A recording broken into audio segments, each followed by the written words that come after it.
Good evening to you all. My name is Bart Verschrijvel. I welcome you from my house in Belgium. And we are here for the second webinar in the series of the FCS course, the MOOC that all the participants are attending. Tonight's speaker is Will Ellis. You may have seen him in one of the videos inside the course. And first of all, he will give a brief introduction of what he is doing, and then he will move on to the topic. So the floor is yours, Will. Good luck with your webinar.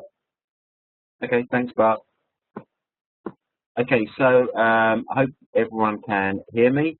I'm going to go through this as slowly as I can, but if I go too fast, then do please make some comments in the chat and I'll slow down a bit. Okay, so yeah, my name is Will Ellis and I work for European Schoolnet based in Brussels. I actually live in the UK. I'm from England. And my background is many years as a teacher and in education, and in particular, obviously focusing in the use of technology in support of education. So at the moment, working for European Schoolnet, I manage a project which I think many of you will have heard of called iTEC, and it is a very large project. It's a project that's been going for 4 years across many European countries. And what I'm going to talk about today is introducing the project and also talking a little bit about what we've done in the project, what the outcomes of that project are, and what potential impact and value that might have for you. As we go through this, there will be a number of questions I'll be asking you, and there'll be a few polls. So I'd like you to try and answer those questions as well, and ask any questions you like in the chat as well, and we'll pick those up at the end. Okay.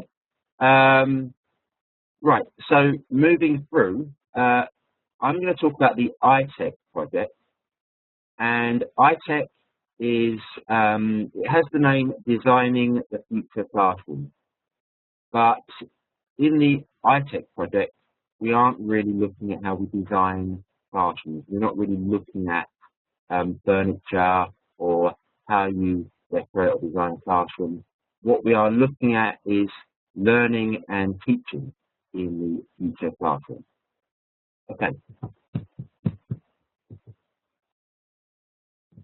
So the iTEC project, Designing the Future Classroom.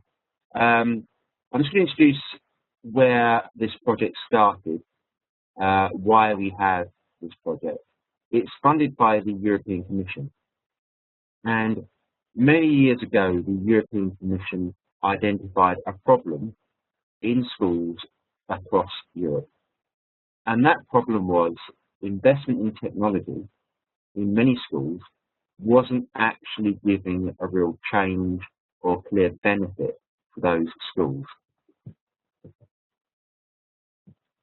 So this is the landscape we are dealing with. These are the issues and challenges that we're facing.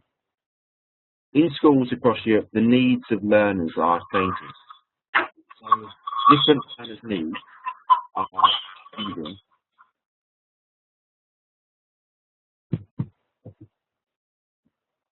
And the needs of learners are changing alongside society changing very rapidly, jobs changing, particularly the need for young people to develop skills in the use of technology and also develop other skills around collaboration and communication using technology. However, at the same time, we can argue that the school buildings, the schools themselves aren't changing. There's very little money in Europe at the moment for investing in new school buildings. And the same with other school resources. So the funding for school resources, whether that be textbooks, more traditional resources, or perhaps ICT technology resources, is becoming limited. So if we are going to live in a world where schools and resources aren't changing, but the needs of learners are changing, what is it that we can change? What can we adapt to meet the needs of learners? So arguably, what the iTEC project is about is whether we can change teaching and learning to better meet the needs of learners within the context of the resources and schools that we have.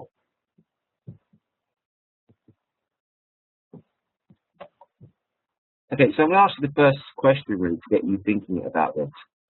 This is a picture of a fairly traditional classroom. This is a sort of classroom that many of us may have learnt in when we were younger, and it's actually the sort of classroom that may not be very different from where we teach today. But there have been many projects which have created a vision of a future classroom, something we wouldn't recognise, something perhaps we wouldn't be very comfortable with. And this next image is just an idea of some kind of classroom of the future that doesn't perhaps make much sense to any of us. There are other visions of the future classroom where maybe teaching and learning doesn't happen in school at all. Maybe learning all happens from home, or people teach and learn from whichever location they feel most comfortable. So there are all these ideas and visions about what the future classroom and the future of teaching and learning might look like.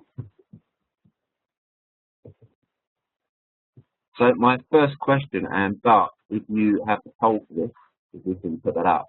My first question, Bart, here is, what will the future classroom look like? Which of these three statements is most likely to be? You can vote. Meanwhile, you have read the three options, and I see the votes coming in. And of course, you will see the results as soon as everyone has made the vote.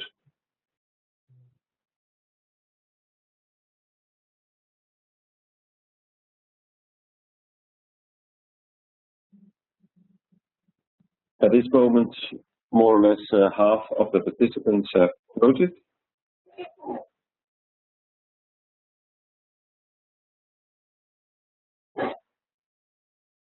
So a few more seconds.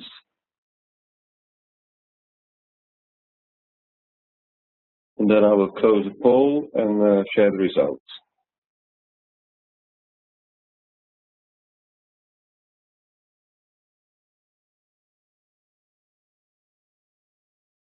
We have about 80 votes by now.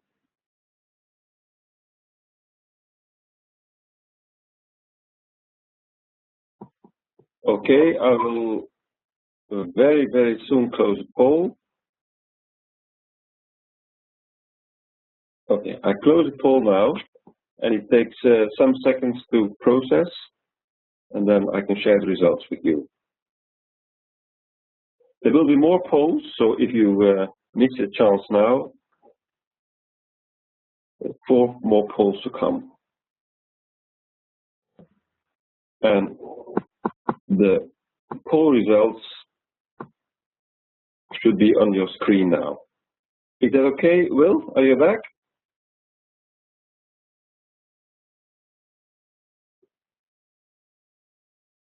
As well.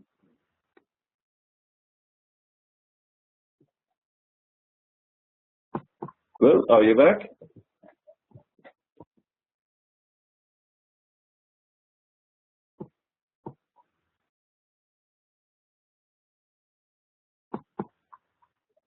Okay.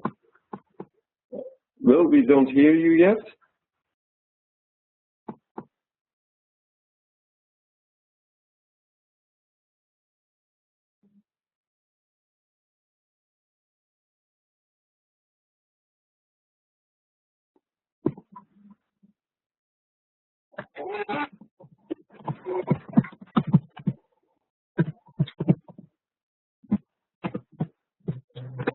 I don't hear Will. Can you hear me now, Bart? I can hear you now. Okay, perfect. So I hope that's a bit better now. Yes. Okay, you must see the results now? Yep. Okay.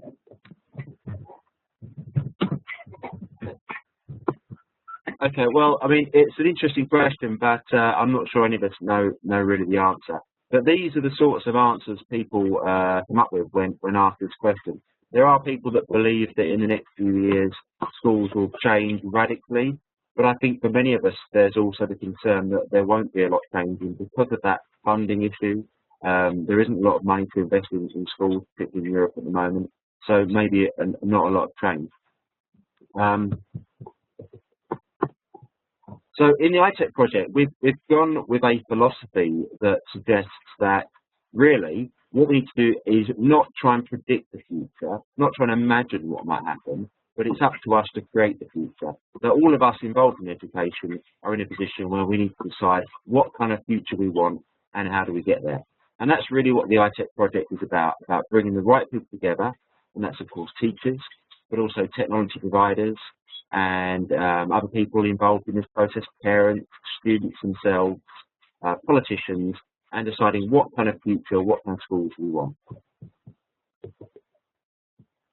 Okay, so just again, a little bit more of the background of the project.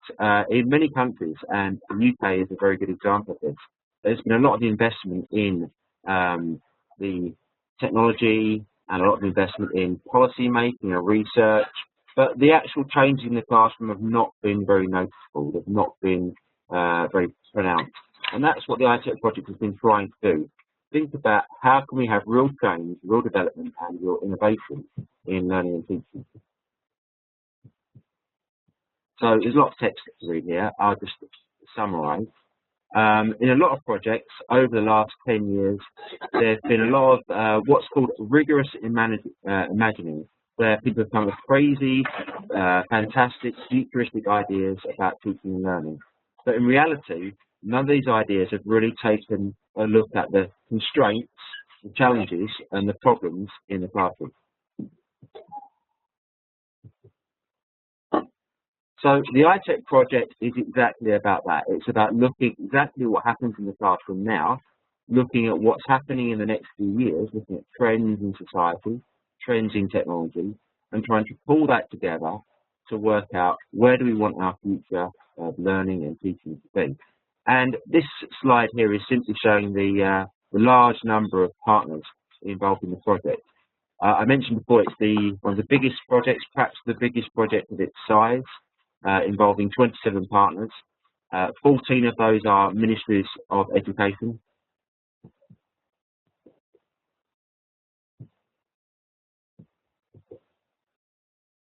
And this partnership of these 27 partners, including major suppliers, Smart and Promethean are members of the iTEC consortium, but also these different ministries of education and a large number of research organisations. This large partnership has worked together to develop a process for creating innovation in the classroom. And this is the iTEC approach. So I'm going to take you in the next few slides through the iTEC approach. And it's actually quite straightforward, but it has proved to be very effective. The first stage in the process is creating what we call scenarios. Now, scenarios are very simply a vision of what we would like to see the future of learning and teaching look like. I'll come back to that in a minute about how we create this vision. What we do with that vision is to then turn that into learning activities. So we work with a lot of teachers, and I think there are probably some teachers here in this webinar today who have been involved in this process, where we take these visions, sometimes quite imaginative visions of what we would like to see happen in the classroom, and we turn those into actual practical learning activities. What we then do with that is, of course, we test it out in the classroom. We ask those teachers to go into their classrooms across Europe, the wide, different contexts, the different classrooms, the different learners, and different challenges across European schools, and we try and test out these learning activities and see what works and what doesn't work. We also, of course, inject into this technology. So we've used all the latest technologies, web-based tools, tablets, of course, handheld devices. So we try and encourage the maximum use of the widest range of technology to see which of these technologies that are available to us all at the moment are most effective in supporting the learning activities. Now, the really important thing here is that we put the learning activities first. The starting point is to develop engaging, interesting, and valuable learning activities. And only as a second point, we then think, what technology can we use that supports that kind of learning and teaching approach? We've also developed training and support systems to support teachers and other stakeholders in adapting to this new technology and these new pedagogical approaches. And the final part of this process is to take what we've learned from teachers and from learners. So we take all that feedback, we evaluate what happens in the classroom, and we use that to feed back to policymakers to see how we can influence national and international policy on learning and teaching so that it can be better designed to support innovation in the classroom. Okay, so there's a whole process there, and I'm going to talk a little bit more about some of the steps in this process. So the first step in the iTEC process is to create a vision. Now, this perhaps sounds like a fairly simple thing. You bring a group of people together and you create this vision of what you would like to see in the next 5 years happening in your school, in your classroom. A very important part of this vision is understanding who should be the people designing that, who should be involved, who are the stakeholders. So in creating these visions of teaching and learning, we involve teachers, of course, but also try and involve other people, so policymakers, parents, children themselves, and particularly technology providers who understand what the capability of technology is. So the slide you're seeing here is just a few images of various future classroom scenarios. So these visions of the future classroom we call future classroom scenarios, and those scenarios describe what you'd like to see happening in your school, in your classroom.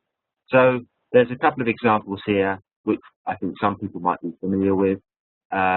Being the expert is one scenario where we actually bring experts from outside the school into the school using technology, so using things like Skype and other video conferencing. A breath of fresh air is one scenario which describes taking children outside of school, collecting data and then bringing that back into school. So you might be familiar with that.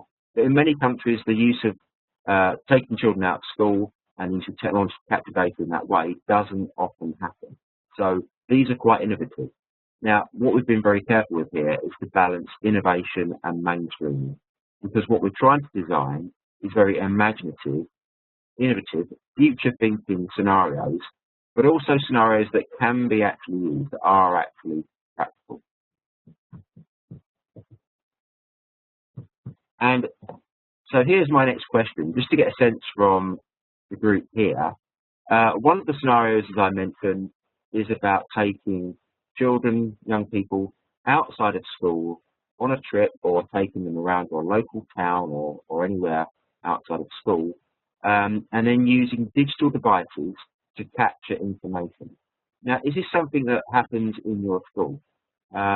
Taking children outside and asking them to capture information. It might be photographs, it might be audio recordings, they might be doing audio interviews with people. How often does this happen? Does this never happen in your school? Maybe it happens once or twice a year, several times a year perhaps, or is it a very regular thing?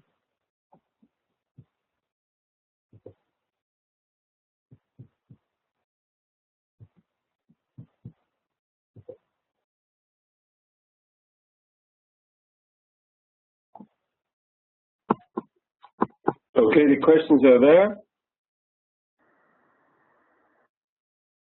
So just to say again, some of the participants don't find the polling button.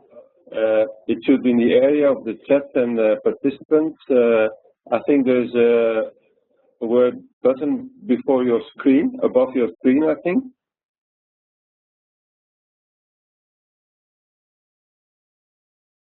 We have by now 123 people in, and almost 100 have voted. I'll wait a few more seconds.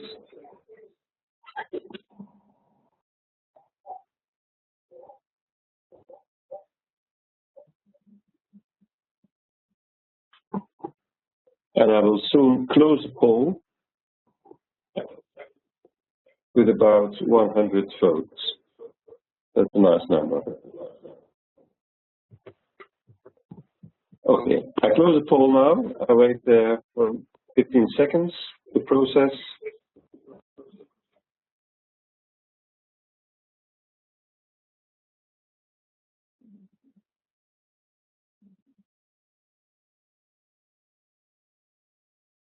And the answers should be there soon.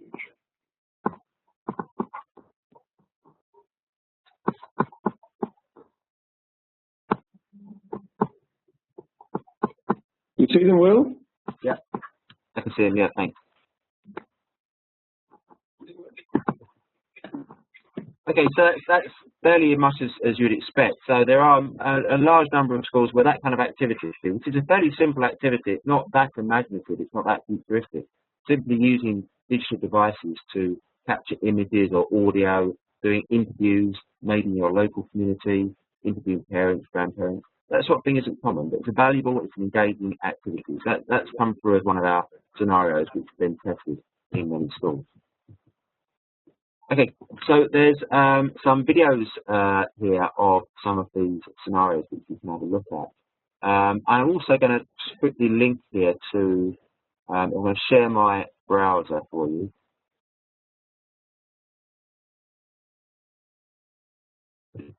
And you can see that, if you go to the iTEC website, if you follow the link to the iTEC website, you can see we have a scenario library here. And I'm just clicking on that link. And we have a large number of these scenarios which you might find interesting. So there's one here about music for inclusion, digital literacy mentoring, thinking globally. So I'd suggest that if you're not familiar with this, use the link and use this library of scenarios which provide these imaginative ideas for the classroom.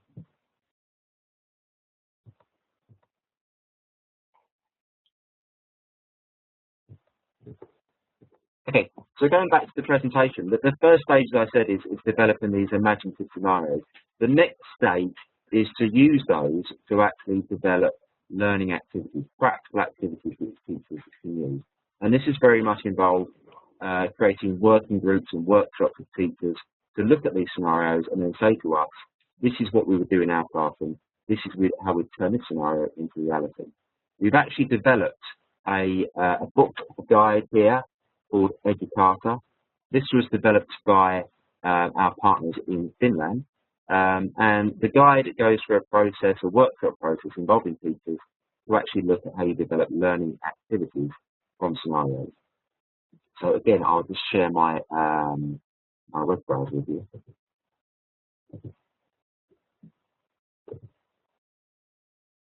And if you follow the link, it will take you to the website where you can find a lot more information about this process for developing innovative learning activities.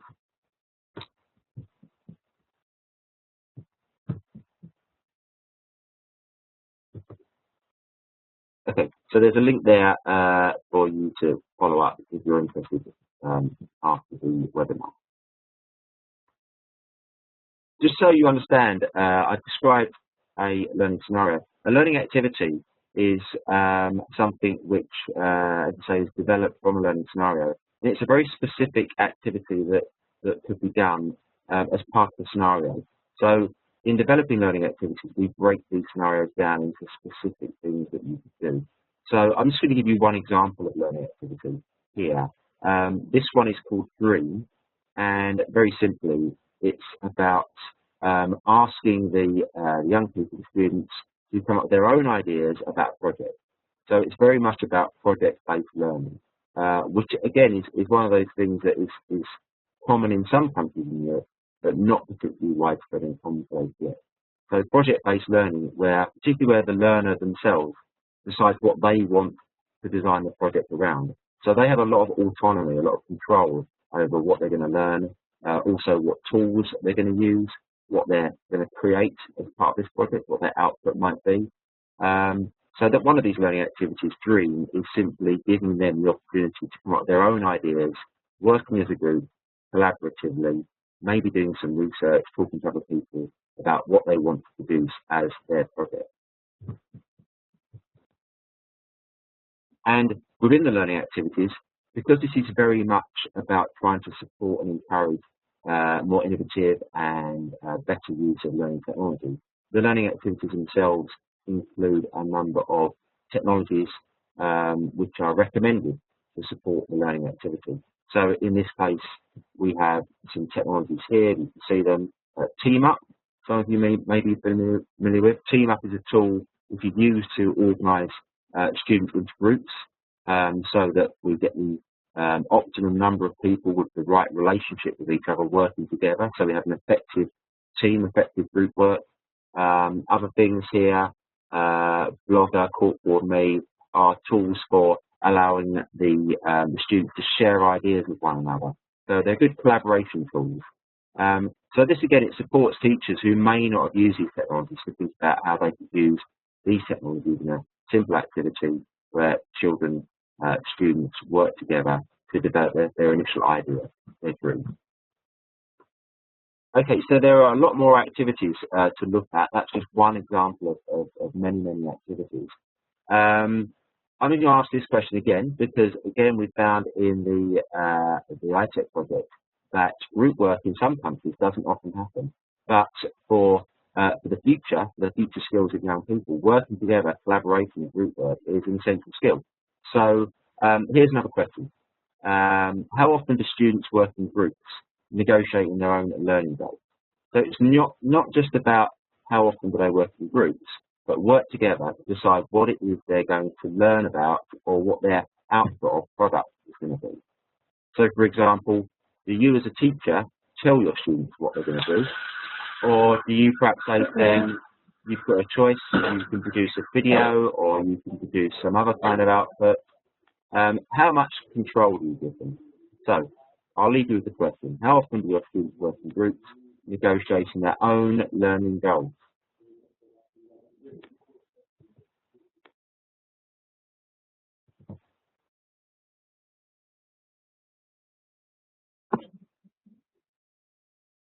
We have about 100 votes, and meanwhile we have 130 people in this webinar. The voting goes very fast. We have now 120 votes already. And I will soon close the poll. Just a few more seconds.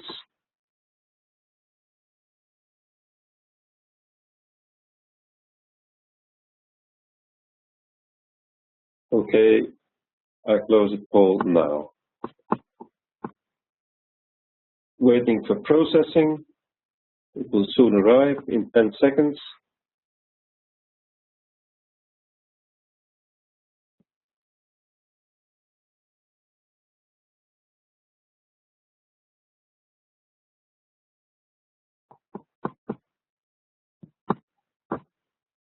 Okay, here are the results.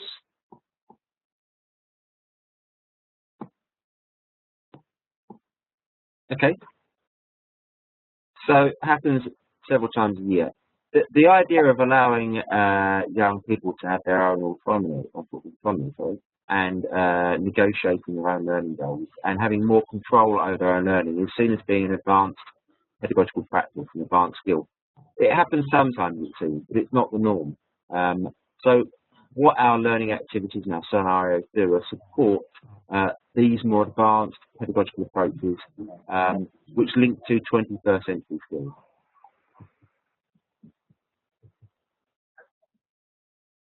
So I'm not going to show you this now. This is a link to another video. So this is a video showing you a learning story which describes how one teacher has developed learning activities into a whole set of classroom activities which they use and they've embedded within their own learning and teaching. So it's very much worth having a look at that link and looking at some of those learning activities yourself and how other teachers have actually used those learning activities to bring innovation into their classroom.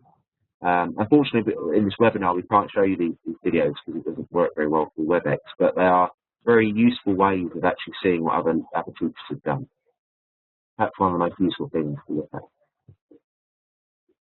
So I've talked about the iTEC project and I've talked about our aims. And our aims, as I said, are to find ways to support and encourage greater innovation, greater inclusion of 21st century skills in learning and teaching, and really working with large numbers of teachers to look at what's practically possible. The diagram I'm showing you now, if you can see it, shows the number of countries and classrooms involved. So, for example, just to make this clear, we've had pilots in over 2,000 classrooms across Europe. In some countries, very large numbers of pilots, so Lithuania and Turkey in particular, very large numbers, but also in the UK, Hungary, large numbers. But we've covered a number of countries, so we've had pilots in Portugal, France, Spain, and some in Germany, and even a few in Poland. So it's a very diverse project. So the same learning activities have been tried out in lots of different countries, and in all cases, they've proved to be very effective at helping teachers to experiment and to try new things. And that really is probably the simplest secret to the success we've had in this project, is the project has allowed teachers to try new things and just experiment a bit more, giving them the confidence to do things differently. The results of this are shown, some of the results are shown in this slide here. So we weren't looking directly at improving test results. This project isn't about test results. However, we have seen an increase in attainment in many of the schools. What's more overwhelming is that we've been trying to look at 21st century skills, which arguably for many people are more important than test results. Developing the 21st century skills of communication, collaboration, creativity in young people are vitally important for the future. And for example, skills for collaborative work, the evidence suggests from our evaluation that 90% of the teachers involved say that the use of these learning activities has significantly increased the collaboration skills of young people. Also, creativity skills, 90% of teachers have said, involved in the project, have said that the creativity skills of their students have been developed. And I think a very important figure there, 82% of teachers said that their students were much more engaged in the work they were doing in school through the use of these learning activities. So we've been successful there. And there's another 82% of the teachers said that the learners were more active and independent learning. And if you can encourage learners to take responsibility for their own learning, learn more independently, then you'll get significantly more achievement from them. We also look not just at the benefits to learners, but we're also very interested in how these learning activities benefited teachers. So again, we asked the teachers from these over 2,000 classrooms for their feedback on how they felt the learning activities benefited them. Many of them, 84%, said they became more interested in using ICT. 80% said their pedagogical use of ICT, their use of ICT in teaching and learning, and knowledge of that had changed. And I think perhaps the most important figure here, 87% of the teachers said that they were able to develop new teaching practices from the use of these iTEC learning activities. So it's not really just about technology. In fact, the technology isn't the important thing here. The important thing here is teachers finding new ways to teach which are more engaging. And technology is, because we're moving into the future and technology is surrounding us, technology inevitably has to play a role in that.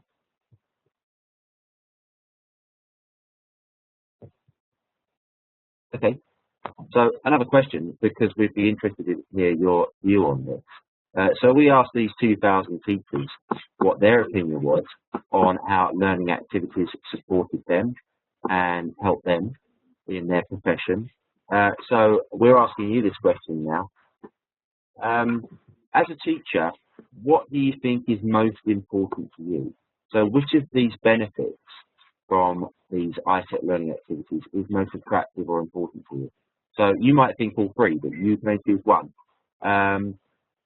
Finding new teaching practices and new teaching approaches, so the new pedagogical practices, or are you more interested in increasing your use of technology? Do you think that's something you'd rather develop? Or are you more interested in using different ways, different approaches to support students' individual needs? So it's a hard choice, a very difficult choice, because you might want to tick all three. But which of those three options do you think is most important for you professionally?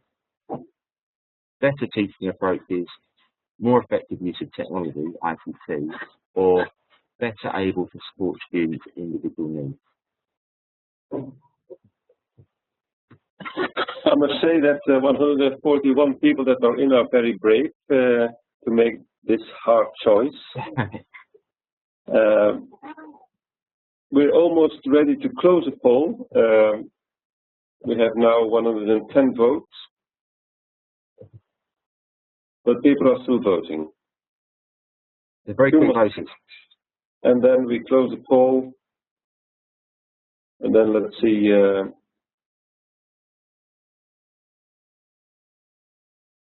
What will happen? Okay, 15 more seconds to wait now for the results. They will soon pop up.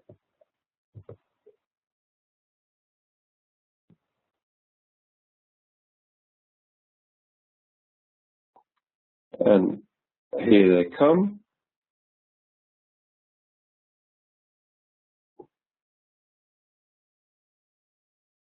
Okay, you should see them now. Will you see them? Yeah, that's him. Okay. I think the interesting thing there is the no answers. There's quite a large number of no answers. It's undecided, I think, and I'm not surprised by that.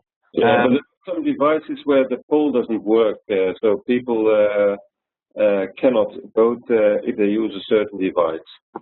Yeah, I mean, I think what's good there is all those three things are valid and fairly equal spread in all those things. All those things are good, and the iTEC learning activities and the scenarios, the work we've been doing, has supported people in developing those different skills, and they all link together. So new pedagogical practices, better use of ICT, all work together to support individual learners' needs, and they're all priorities.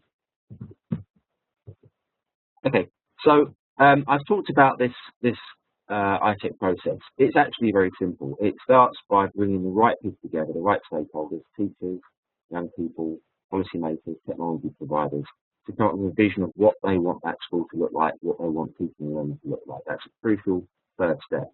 And we use things like trends. So we look at what's happening, what's changing in society, how are the needs of learners changing, but also how is technology changing, and what can technology provide us today and tomorrow that we didn't have yesterday. And that's really a critical part of this process, is keeping pace with the change of technology and understanding how it can benefit us in our jobs and obviously how it can benefit learners. And from that we develop scenarios. So we've developed what we call a toolkit, and currently it has the name EduVista, and I'm showing you an icon of it now. There's a link to it here. And in fact, I'll go to it, I'll share my browser so you can see it.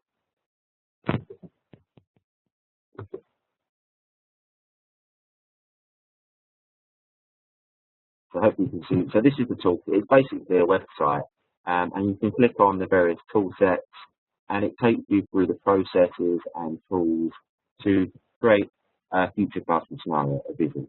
And this is something you can work with in your school, if you're planning a new curriculum, or you're planning to buy new technology or any kind of investment, or you're dealing with any change maybe in the school. You can use this as a process to guide you through thinking about the future of your school and your teaching and learning and how you want to change. So this at the moment is the first version. We're actually developing this with more video and interactive tools to make it easy to use. So watch this space, because this will just be improved over the coming months. So if you're interested in this process we've been describing, then this is probably the best place to look at what it actually involves. And I really, just to finish off now, just to give you the kind of vision of what we've really been trying to do with all of this. And in fact, what we're doing, I suppose, with this webinar today, by bringing all of you teachers together in this discussion. The vision for many countries of a teacher is somebody, this guy here, somebody isolated in their classroom working alone. And I don't know how many of you feel if that's you or you feel that you do get out and share ideas. I would imagine most people in this webinar are the sorts of teachers that do like to share ideas and do like to listen to other teachers and share good practice. But there are many teachers, many teachers who are relatively isolated and not exposed to these new ideas and influences. So in iTEC, what we've been trying to do is create a mechanism for creating a collaboration between teachers, and it's an international collaboration as well. So ideas from across Europe, sharing those ideas about new tools and technologies, but also, perhaps more importantly, ideas about teaching approaches. So for example, if you're a science teacher, if you talk to an art or a history teacher, you'll probably come up with new ideas, things you haven't tried before. So we try and mix that together. So we're breaking down the walls of the classroom and asking teachers to collaborate and share ideas. So the end result of that is teachers with new technologies to use, new ideas, new contacts, other teachers, but other experts outside the classroom that they can bring into the classroom. New competencies, so new skills in learning and teaching, new practices, and a new vision about how they want their classrooms to look. And this is what the process is intended to deliver.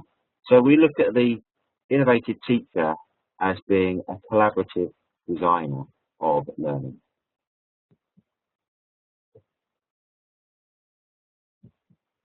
Okay, I will.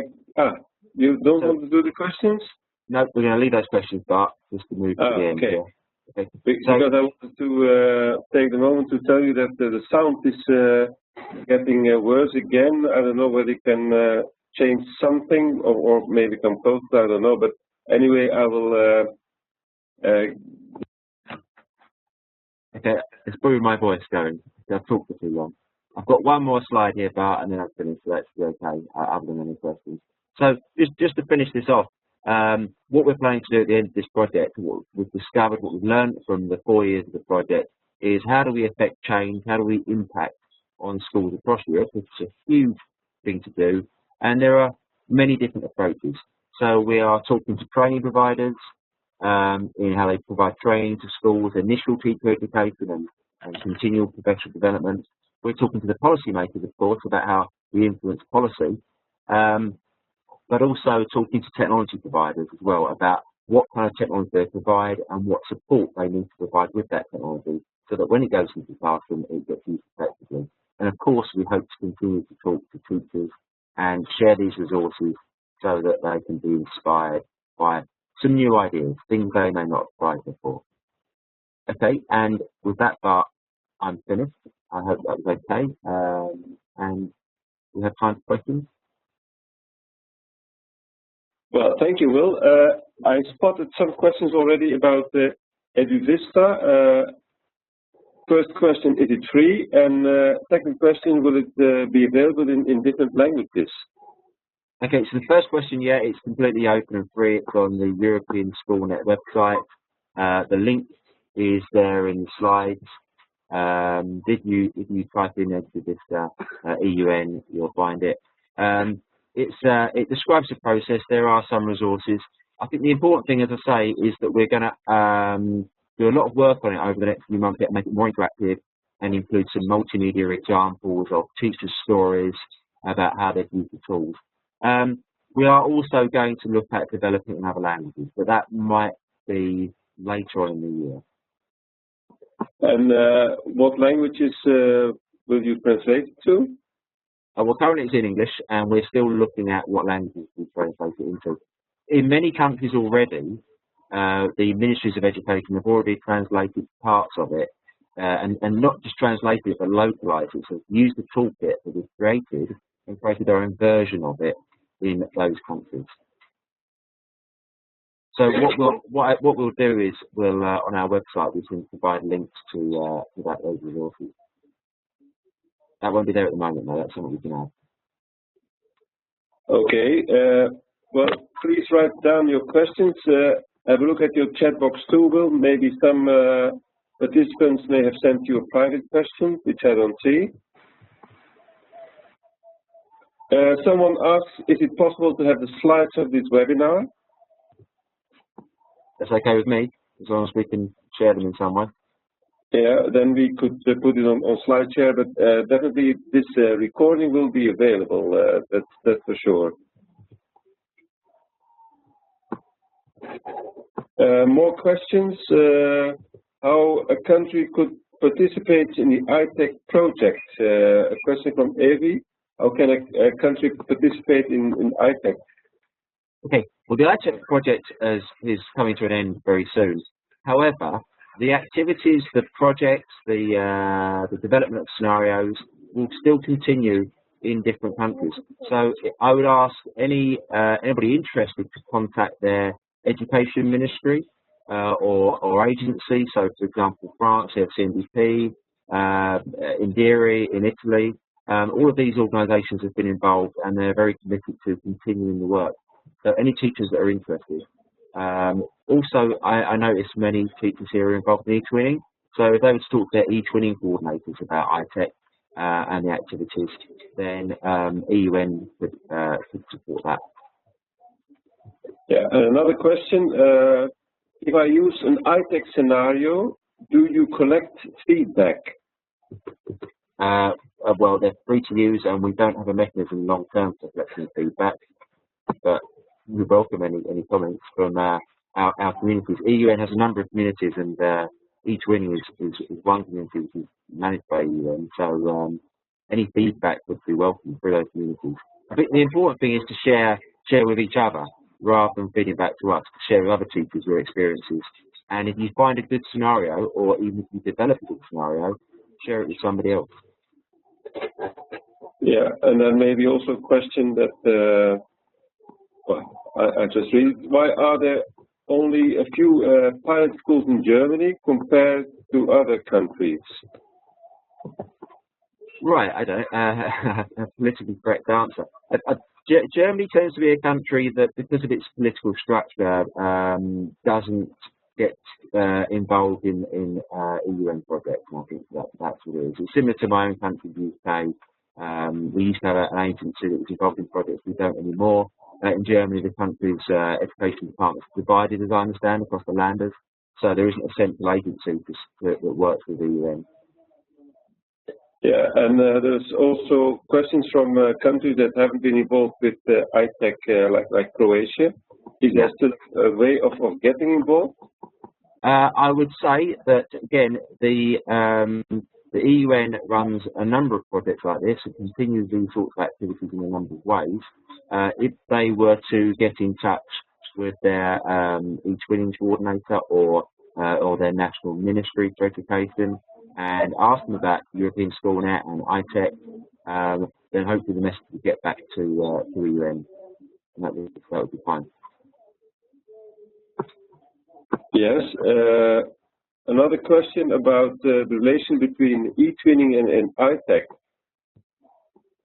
What's the relation between e-twinning and iTEC scenarios? Okay, so we are.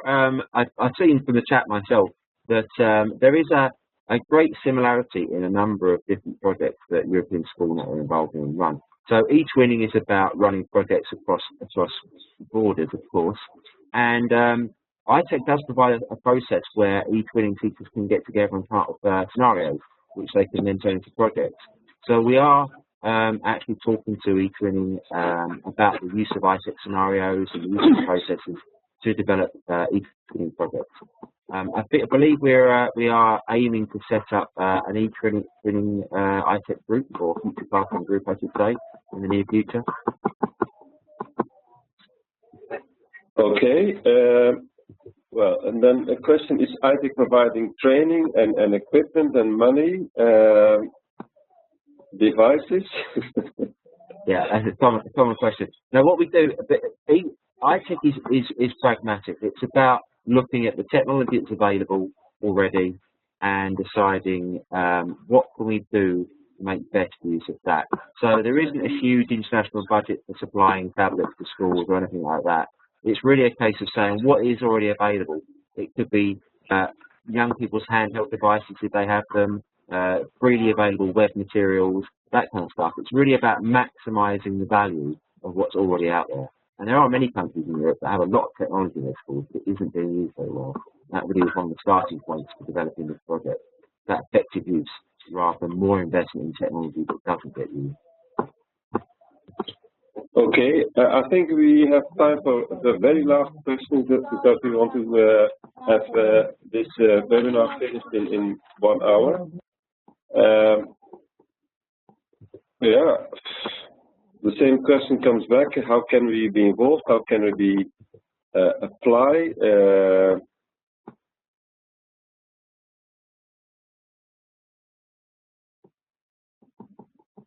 Yeah, unfortunately, this project has come to an end now, but there are a number of other projects run nationally that are using the iTEC process. So it's really a case of contacting the national ministry or bodies such as, say, organisations like UNICE in Denmark or Internet in the Netherlands, those sorts of organisations.